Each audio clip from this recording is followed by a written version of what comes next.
or Latin America? Well, I think that our trip to Mexico is an opportunity to develop stronger relationships with the professional leagues in Mexico. Important part of baseball in North America, and I think that we hope just to develop a better line of communication, which ultimately we hope will lead to a better flow of talent out of Mexico into the big leagues. We feel it's important to our overall business objectives, and we see Mexico as an important international market for Major League Baseball.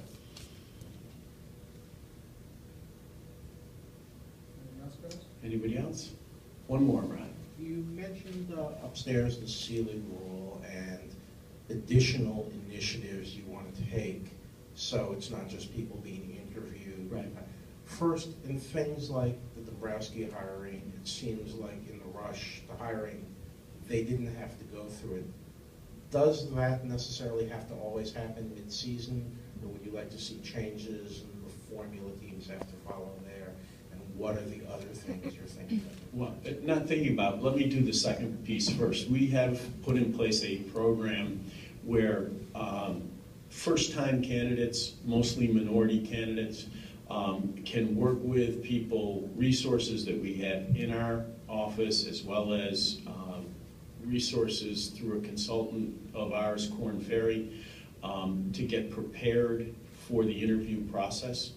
The interview process in baseball has become a very complicated undertaking, particularly for GM and manager jobs. Clubs are looking for people to make really polished presentations about plans for teams and whatnot. And we want to make sure that candidates that are going in for the first time, particularly minority candidates that are going in for the first time, have as much support as possible in terms of getting ready for those interviews. We think that kind of support can help people be successful. The second thing that we are doing is we are very actively engaging with the clubs and focusing in the commissioner's office on entry-level positions. I think it's important not just to think about GMs and field managers, but over the long haul, more important to focus on the pool of people that ultimately will mature into candidates for those senior leadership positions, and we need to make sure that that pool is broad and deep. So those are a couple of those initiatives. With respect to the situation with Dave in Boston, was a little unique in the sense that I think we could probably agree Dave probably a uniquely qualified individual. He had worked for John Henry before. There was a personal relationship there. The Red Sox were not engaged in a search. They were not out there thinking, I need to hire a baseball operations person right now. Dave became available during the season. It was a fait accompli as to what was going to happen, and I recognized the reality of that situation and let the hiring go forward. I see it as a unique set of circumstances. Are all in-season things somewhat like that?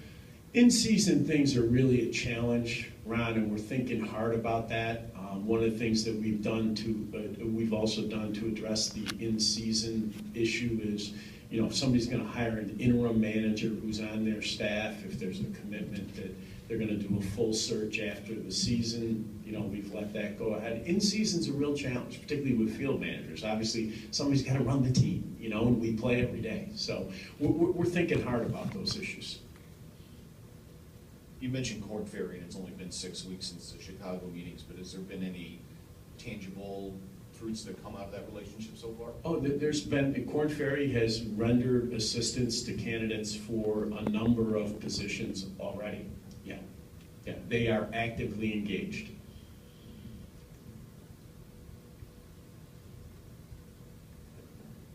A couple of quick ones here. One of the first things you did was sit down with Alex Rodriguez and get him reintegrated back into the game. You guys have used him too publicly. How do you feel about the way he's presented himself and how he's reintegrated back to the Yankees in the season that he's had?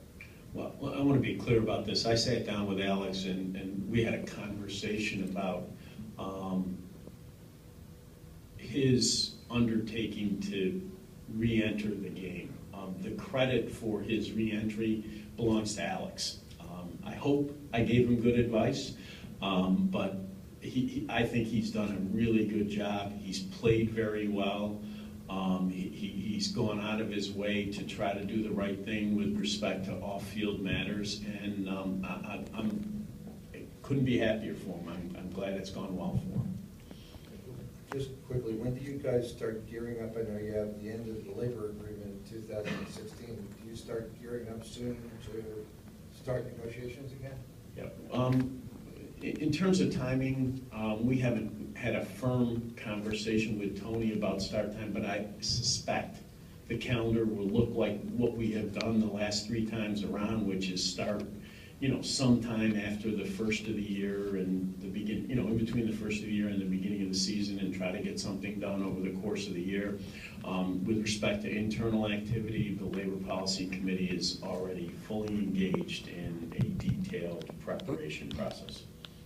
Finally, on the DH, is there any possibility of unifying both leagues in the DH and the CBA?